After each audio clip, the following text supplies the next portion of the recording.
Post Maurya period में कौन कौन से आते हैं जो सबसे famous? Indo Greek, Sakas and Kushanas. ठीक है। इसके अलावा जो हमारा 9 है वो है गुप्ता पीरियड या गुप्ता अंपायर। इसको हम ना गोल्डन एज भी बोलते हैं, golden age of north India. 10 में आता है। अब ये तो हमने नॉर्थ के बारे में देखा ना, अब कुछ इंपॉर्टेंट टॉपिक हम साउथ के बारे में भी देखेंगे। साउथ में यहाँ पे लिख लो साउथ इंडिया। साउथ इंडिया का जो सबसे पहला है वो कौन सा है? संगमेज। और जब भी आप संगमेज के बारे में पढ़ते हो, ठीक है, जब भी आप संगमेज के बारे में पढ़ते हो तो उसमें आप 3 डायनेस्टीज के बारे में पढ़ते हो कि या किंग 3 किंगडम्स के बारे में पढ़ते हो। पहला कौन सा है? चोला किंगडम।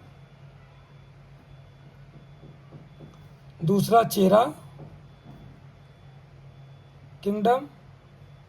तीसरा है पांड्या किंगडम। ठीक है, ये 3 किंगडम्स के बारे में हम पढ़ते हैं। इसके अलावा फिर डेक सेकेंड क्या है?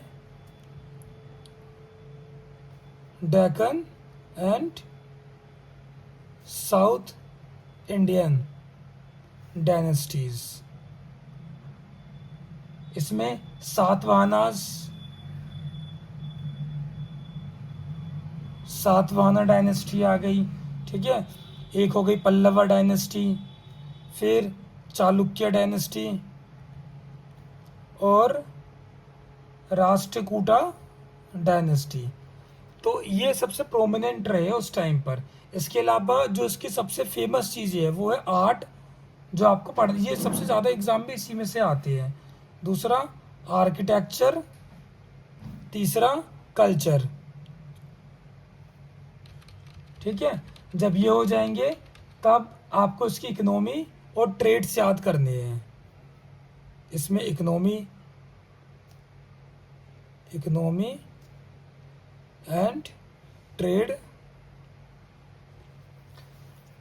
फिर society and culture,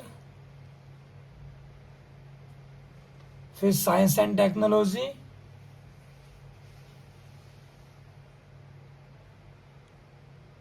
science and technology. ठीक है, अगर आप ये पढ़ते हो तो समझ लो कि आपने पूरे एंशियंट हिस्ट्री को समझ लिया है। ये इसका ओवरव्यू था।